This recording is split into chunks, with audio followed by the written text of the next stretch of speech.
नमस्कार प्रेक्षक हो. भारत शक्ती मराठीच्या रणनीती कार्यक्रमात तुम्हा सगळ्यांचं पुन्हा एकदा मनपूर्वक स्वागत. मागच्या आठवड्यामध्ये इटलीमध्ये G7 या राष्ट्रांची शिखर परिषद पार पडली. विशिष्ट देशांसंबंधी असणारी ही परिषद आणि भारताचा त्यामध्ये असणारा सहभाग नेमका कशा पद्धतीने महत्वाचा ठरणार आहे किंवा ठरू शकतो याबद्दल आजच्या भागामध्ये आपण चर्चा करणार आहोत. आणि यासाठी भारत शक्ती मराठीचे मुख्य संपादक नितीन गोखले आपल्यामध्ये उपस्थित आहेत. नितीन सर, आजच्याही कार्यक्रमात तुमचं मनपूर्वक स्वागत. नमस्कार. नमस्कार आराधना. सर, खरं तर मागच्या आठवड्यामध्ये रविवारी शपथविधी समारंभ पार पडला आणि अवघ्या 3 दिवसांनी पंतप्रधान मोदी इटलीच्या दौऱ्यावरती गेले. पहिला त्यांचा हा परदेश दौरा होता. G7 या दृष्टीने का महत्वाचा आहे भारतासाठी हे आधी आम्हाला समजावून सांगा. आता G7 राष्ट्रांचा जो एक समूह आहे हा पूर्वी G8 या नावाने ओळखला जायचा. मग त्याच्यामध्ये त्यांनी रशियाचा पूर्वी समावेश होता, तर रशियाला त्यांनी बाजूला काढून ते G7 झालं. तर G7 कोण आहेत राष्ट्र? ही सगळे म्हणजे पश्चिमी देश आहेत, मुख्यतः युरोप आणि अमेरिकेचे. आणि त्याच्यामध्ये जे सगळ्यात काय म्हणतात त्याला, विकसित देश जे आहेत, सगळ्यात जास्ती विकसित किंवा ज्यांचं आर्थिक परिस्थिती किंवा आर्थिक बळ त्यांचं खूप जास्ती आहे, असे त्याच्यात देश सामील आहेत त्याच्यामध्ये किंवा समावेश आहे त्यांचा. तर ते अमेरिका आहे, इटली, जर्मनी, फ्रान्स, बाकीचे म्हणजे ब्राझील आणि म्हणजे ब्राझील, साऊथ आफ्रिका भारतासारखंच इन्व्हायटीज आहेत. तर ते 7 देश जे आहेत ते त्यांची कंबाईंड अर्थव्यवस्था जी आहे सगळ्यांची मिळून टोटल, ही जगाला चालवते किंवा जगाची पूर्ण अर्थव्यवस्था म्हणजे जपान, त्याच्यात साऊथ कोरिया, या सगळ्यांचे अर्थव्यवस्थेची जेवढं ताकद त्यांची आहे त्या सगळ्यामुळे त्यांना ते सगळ्यात ताकदवर, आर्थिकरित्या ताकदवर असलेले देश आहेत. त्याच्यात UK आलं, फ्रान्स आलं, UK म्हणजे ब्रिटन आलं, जपान, जसं मी म्हटलं 7 देश आहेत ते.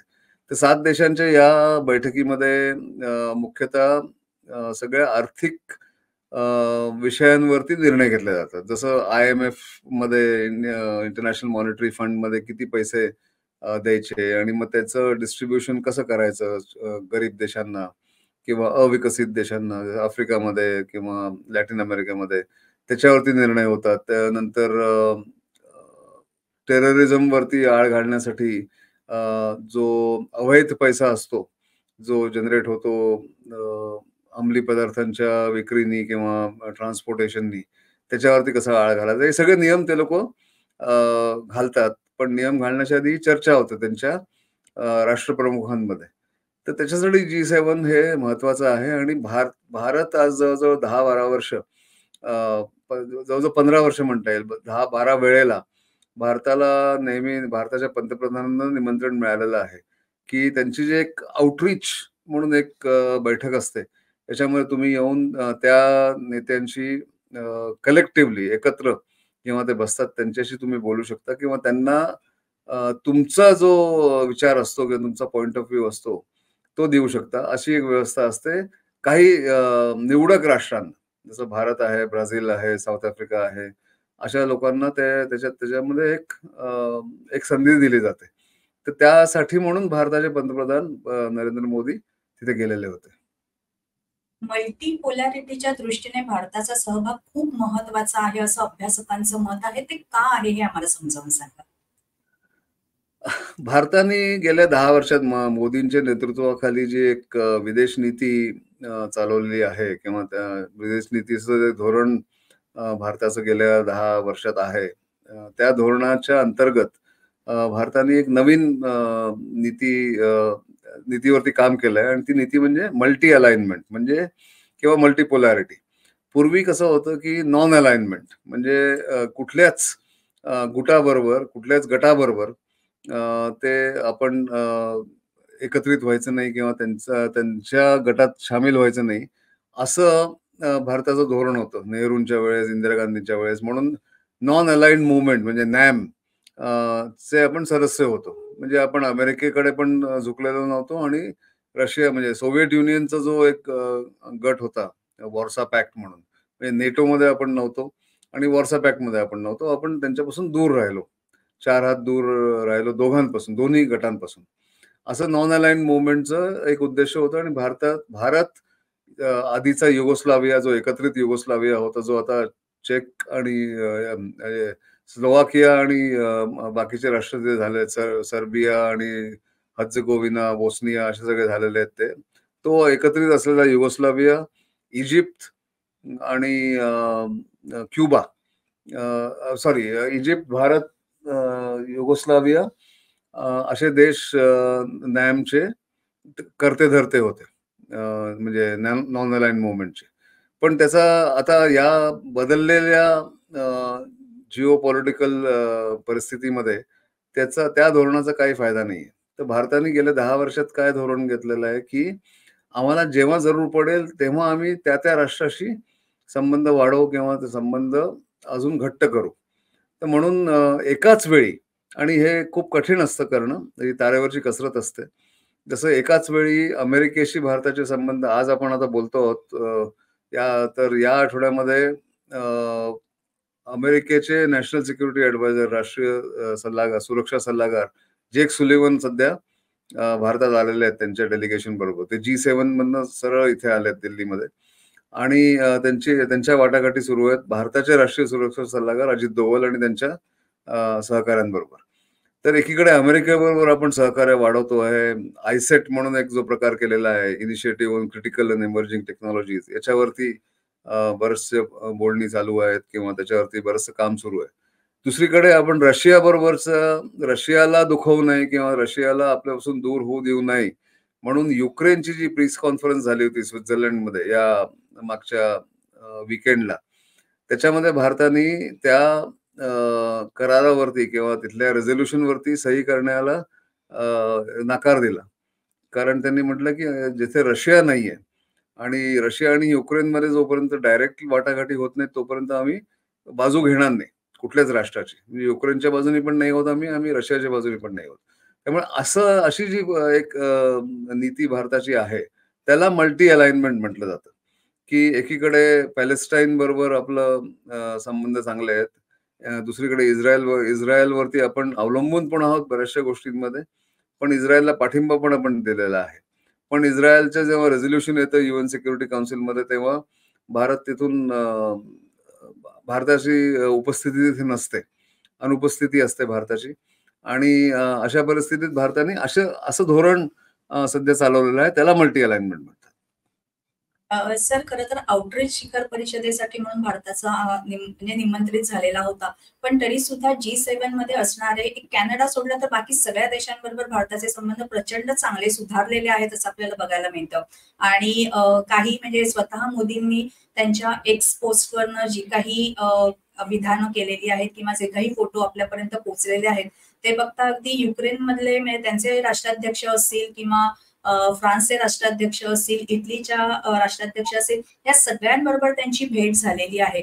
तर कुठेतरी हे चीनला धोकादायक ठरू शकतं किंवा त्यांच्या दृष्टीने हे कुठेतरी धोक्याची चिन्ह आहेत असं वाटण्याची शक्यता कितपत आहे असं तुम्हाला वाटतं? नाही, चीन याच्याकडे लक्ष ठेवून असतं नक्कीच. कारण भारताचे आउटरीचच्या शिखर परिषदेमध्ये पंतप्रधान मोदींनी कॅनडाचे पंतप्रधान ट्रुडो, इटलीचे पंतप्रधान मेलोनी, अमेरिकेचे राष्ट्राध्यक्ष बायडन, सगळ्यांबरोबर बायलॅटरल म्हणजे मीटिंग्स केल्या सगळ्यांबरोबर. ऋषी सुनाक, एमॅन्युअल मॅक्रॉन, तिकडे बाकीचे जेवढे राष्ट्र होते सगळ्यांबरोबर काही ना काहीतरी UN सिक्युरिटी म्हणजे UNचे जे प्रमुख आहेत, गुटेरस, त्यांच्याबरोबर बातचीत किंवा त्यांच्याबरोबर वाटाघाटी केल्या. तर नक्कीच याच्यामध्ये काय आहे की भारताचं महत्व वाढलेलं असल्यामुळे चीनला याचा त्रास होणारच. पण चीननी आतापर्यंत जाहीररित्या याच्यावरती काही टीका केलेली नाहीये किंवा करण्याची शक्यता मला दिसत नाहीये. कारण G7 हे खूप जुना फोरम आहे आणि G7 मध्ये भारताची उपस्थिती जसं मी म्हटलं की जवळजवळ 10-12 वेळा याच्या आधी झालेली आहे. पंतप्रधान मोदींची सगळ्यात जास्ती झालेली आहे, कारण ते 10 वर्ष पंतप्रधान होते आणि त्यामुळे त्यांना बऱ्याच वेळा निमंत्रण प्रत्येक वेळेस मिळत गेलं आणि ते गेले. तर चीनला हा धोका तर नक्कीच आहे. कारण चीन भारताला एक प्रतिस्पर्धी समजतात. चीनचे राज्यकर्ते भारताला. आणि म्हणूनच भारताविरुद्ध काही ना काही कारवाई त्यांच्या कुरापती सुरू असतात. त्या कुरापतींमध्ये बऱ्याचशा गोष्टी शामिल आहेत, की पाकिस्तानला पाठिंबा द्या, कुठे सीमेवरती काहीतरी कुठेतरी सैन्य दल पाठवा, त्याच्यामध्ये ते एखादं जमीन बळकावण्याचा प्रयत्न करा. असं सगळं चीन तर करतच असतं. पण आफ्रिकेमध्ये किंवा भारताच्या आजूबाजूला उपमहाद्वीप या खंडामध्ये सुद्धा बांगलादेश, श्रीलंका अशा लोकांबरोबर सुद्धा त्यांचे संबंध वाढवण्याचा जो प्रयत्न असतो तो याच्यासाठीच असतो. पण आता जाहीरपणे ते काही बोलतील असं मला वाटत नाही या G7च्या विषयाबाबतीत. आर्थिकदृष्ट्या भारत आता 5व्या क्रमांकाची महासत्ता आहे असं आपण म्हणतो. तर G7 मध्ये जे काही आर्थिक धोरणं त्याच्यावरती चर्चा होते किंवा त्या संदर्भामध्ये पुढच्या दृष्टीने, भविष्याच्या दृष्टीने काही निर्णय घेतले जातात. याचा भारताला कितपत फायदा होईल असं तुम्हाला वाटतं? फायदा कसा होतो या शिखर संमेलनामध्ये शामील होण्याचा, त्याच्यात सहभागी होण्याचा एक फायदा असा असतो, की तिथे जे पॉलिसीज बनतात किंवा ज्या बनण्याच्या मार्गावर असतात, त्याच्यामध्ये इनपुट जेव्हा दिला जातो भारताकडनं, जसं पंतप्रधान मोदींनी तिथे एक स्टेटमेंट दिलं, की एआय म्हणजे आर्टिफिशियल इंटेलिजन्स वरती जे काय एक धोरण G7चे नेते करतील, त्याच्यामध्ये हे नक्कीच लक्षात घेतलं पाहिजे, की AI for all, benefit of all, म्हणजे सगळ्यांच्या बेनिफिटसाठी एआय जर वापरलं गेलं, तर भारत त्या धोरणांना पाठिंबा देईल, असं त्यांनी स्पष्ट केलं. तर भारताने आता हे ठरवलेलं आहे, की ग्लोबल साऊथ जे आहे म्हणजे विकासशील देश ज्याला आपण म्हणतो, तर भारत त्यांचं नेतृत्व करण्याचा प्रयत्न करत आहे. ग्लोबल साऊथमध्ये जे विकासशील देश आहेत, ज्यांच्यावर अजूनही विकसित झालेले नाही आहेत असे देश, आफ्रिकेमध्ये, साऊथ एशियामध्ये, साऊथ ईस्ट एशियामध्ये, लॅटिन अमेरिकेमध्ये जे काय देश आहेत, त्या देशांचं नेतृत्व करण्याचा भारताचा इरादा आहे. आणि त्याच्यामुळे भारताचा जो आवाज आहे, भारताचं जे स्टँडिंग आहे, त्याला त्याच्यामुळे महत्त्व मिळतं G7 मध्ये. कारण भारताने कोविडच्या वेळेस छोट्या-छोट्या राष्ट्रांना, आणि अजूनही करतात, छोट्या राष्ट्रांना खूप मदत केली. ते PNG असू दे, पापुआ न्यू गिनी असू दे, नाहीतर रवांडा असू दे आफ्रिकेमध्ये, नाहीतर तिकडे इक्वेडॉर किंवा निकारागुआ अशी राष्ट्र असू देत. त्यामुळे भारताकडे लोकांचं लक्ष सातत्याने असतं, छोट्या राष्ट्रांचं. कारण त्यांना भारताकडनं मदत मिळते. भारत कधी म्हणत नाही, की आम्ही हे दिलं म्हणून तुम्ही आम्हाला हे प्रोजेक्ट द्या, आम्ही इतकी मदत केली म्हणून. चीनचं नेहमी देवाण-घेवाणाचा प्रकार असतो. भारताचं हे असतं, की तुम्ही ज्या परिस्थितीत किंवा ज्या प्रकारे विकास करू इच्छिता तुमच्या देशामध्ये, त्याप्रमाणे आम्ही आमचे प्रोजेक्ट बनवू. आणि चीनचं याच्या उलटं असतं. चीनचं हे म्हणणं असतं, की हा प्रोजेक्ट आहे, हा आम्ही करणार. आमचे तिथे मजूर आमचे येणार, आमचे टेक्निशियन येणार, आणि त्याच्यामध्ये जो काही पैसा लागेल तो पैसा तुम्ही आम्हाला, कन्सल्टन्सी फी किंवा आम्हाला त्या प्रोजेक्टचा पैसा तुम्ही दिला पाहिजे, असं त्यांचं एक धोरण असल्यामुळे आता हळूहळू आफ्रिकेतली राष्ट्र, साऊथ ईस्ट एशियामधली राष्ट्र सगळे चीनच्या या कब्जामधनं सुटण्याचा प्रयत्न करतायत. आणि म्हणून भारताचं जे स्टँडिंग आहे, जे स्टेटस आहे ग्लोबल साऊथमध्ये, ते वाढत आहे. आणि म्हणूनच भारताला G7 मध्ये सातत्याने निमंत्रण दिलं जातं. ग्लोबल साऊथचा तुम्ही आता उल्लेख केला. या ग्लोबल साऊथ मध्ये भारताची भूमिका नेमकी काय आहे आणि G7च्या मंचावरती ती कशा पद्धतीने मांडली गेली असं तुम्हाला वाटतं? नाही, मी जसं म्हटलं, की ग्लोबल साऊथमध्ये भारताची भूमिका अशी आहे, की भारत नेतृत्व करू इच्छितं. आणि भारताला जवळ-जवळ 90% हा प्रकार झालेला आहे, की ग्लोबल साऊथमध्ये असलेले जे राष्ट्र आहेत, ते हेच म्हणतात, की भारताने याच्यात पुढाकार घ्यावा, भारताने नेतृत्व द्यावं. त्याच्यामध्ये व्हॅक्सिन मैत्री असू दे, नाहीतर डिझास्टर मॅनेजमेंटसाठी जे काही लागणारे सामुग्री किंवा लागणारे जे एक्सपर्टीज आहे, तिथे माणसं जायला पाहिजेत, किंवा भारताचे NDRM किंवा NDRF म्हणजे नॅशनल डिझास्टर रिलीफ फोर्स, यांचे लोक जाण्याचा जो एक उद्देश असतो, या सगळ्या प्रकारामुळे टेक्नॉलॉजी पाहिजे असते. EVMची टेक्नॉलॉजी त्यांना पाहिजे असते. शिक्षणासाठी त्यांचे लोक भारतात येतात, किंवा भारताचं मिलिटरी ट्रेनिंग टीम त्यांच्याकडे जाऊन त्यांच्या मिलिटरीला ट्रेनिंग देते. अशा परिस्थितीमुळे वेगवेगळे पैलू आहेत त्या ग्लोबल साऊथच्या नेतृत्वामध्ये शामील.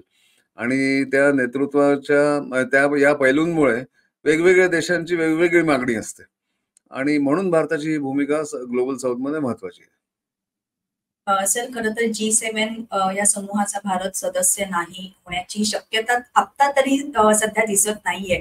पण तरी सुद्धा सातत्याने 11 वेळेला भारताचा त्याच्यामध्ये सहभाग आउटरीच शिखर संमेलनांमधून आपल्याला बघायला मिळालेला आहे. स्वतः मोदी पंतप्रधान पदावरती असताना 5 वेळेला या शिखर संमेलनांना उपस्थित राहिलेले आहेत. भारताची या सगळ्या संदर्भातली भूमिका त्यांनी मांडलेली आहे. पण तरी सुद्धा प्रत्येक वर्षी होणारं हे G7चं संमेलन काहीतरी वेगळं देणारं असतं. भारताच्याही दृष्टीने खूप वेगळ्या पद्धतीचं असतं किंवा भारताचा त्यातला असणारा सहभाग आणि भारताची भूमिका सुद्धा आपल्याला दरवर्षी अधिकाधिक मजबूतरित्या जगासमोर येते अशा पद्धतीने आपल्याला दिसतंय. आणि म्हणूनच आजच्या या कार्यक्रमाचा आपण किंवा हा भाग आज आपण विशेष करून केलेला होता. त्यामुळे या सगळ्या माहितीबद्दल सगळ्या प्रेक्षकांच्या वतीने खूप खूप आभार सर. धन्यवाद. नमस्कार. नमस्कार. प्रेक्षक हो, आजच्या भागात मिळालेली ही माहिती तुम्हाला कशी वाटली ते कमेंट्सद्वारे आमच्यापर्यंत नक्की पोहोचवा. त्यासाठी काय करायचंय, भारत शक्ती मराठी या युट्यूब चॅनलला लाईक करा, शेअर करा, सबस्क्राईब करा. याशिवाय इतर सोशल मीडिया प्लॅटफॉर्मना सुद्धा तुम्ही फॉलो करत असाल अशी आम्हाला आशा आहे. भेटूया पुढच्या आठवड्यात एका नवीन विषयासह. तोपर्यंत नमस्कार.